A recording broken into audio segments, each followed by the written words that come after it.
Assalamualaikum warahmatullahi wabarakatuh. Perkenalkan, nama saya Ira Tarsina dengan NIM 28921502003 dari Prodi Manajemen Kelas A.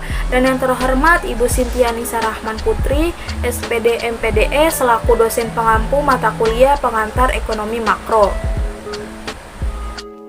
Berikut adalah pertanyaannya, bagaimana pendapat saudara terkait berita yang sedang beredar bahwa akan terancamnya perekonomian dunia, khususnya di Indonesia pada tahun 2023, dan jelaskan apa yang harus dilakukan oleh pemerintah dan apa sikap kita sebagai rakyat biasa.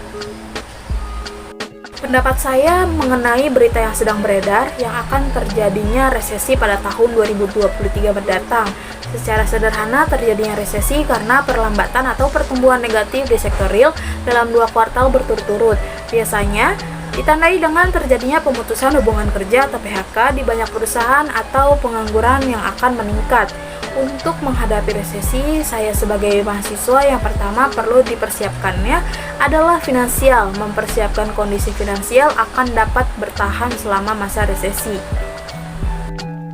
Berikut adalah beberapa strategi yang bisa dilakukan oleh pemerintah. Yang pertama, memperdayakan ekonomi domestik yang sangat besar. Strategi ini berfokus pada ekonomi domestik untuk memanfaatkan potensi penduduk Indonesia yang berjumlah lebih dari 275 juta jiwa, sehingga program penguatan produk lokal atau program Bangga Buatan Indonesia terus didorong. Di sisi lain, pemerintah juga akan melanjutkan hilirisasi industri berbasis sumber daya alam untuk memenuhi kebutuhan domestik dan ekspor. Dan yang kedua, pengendalian inflasi. Strategi pengendalian inflasi, khususnya inflasi pangan, pemerintah mengungkapkan inflasi pangan menjadi sumber inflasi utama di Indonesia, sehingga akan terus digalakkan pergerakan tanam perkarangan, food estate, serta peningkatan produktivitas dan percepatan musim tanam. Selanjutnya, perbaikan iklim investasi perlu didorong dengan perkembangan infrastruktur yang masif dikarenakan melalui pembangunan infrastruktur dapat menciptakan multiplier efek pada investasi.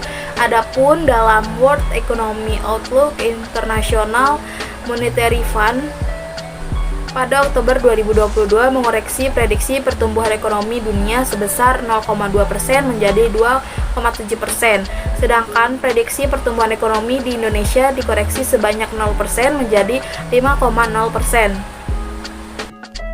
Dan sikap yang bisa dilakukan untuk menghadapi resesi ini adalah sebagai berikut. Yang pertama, kurangi beban pengeluaran. Jika memiliki hutang di lembaga keuangan, sebaiknya segera dilunasi, jangan membuat hutang baru. Juga mengatur manajemen pengeluaran dengan mengurangi pengeluaran yang kurang penting. Dan yang kedua, persiapkan dana darurat. Dana darurat ini berfungsi untuk menghadapi segala kemungkinan buruk. Jika memiliki investasi, segera evaluasi atau dikonversi menjadi instrumen yang paling liquid. Dan yang ketiga, tidak panik. Yang paling penting dalam menghadapi ancaman resesi adalah tidak panik. Selain itu, tetap lakukan konsumsi seperti biasa untuk membantu ekonomi tetap bertumbuh dan bergerak.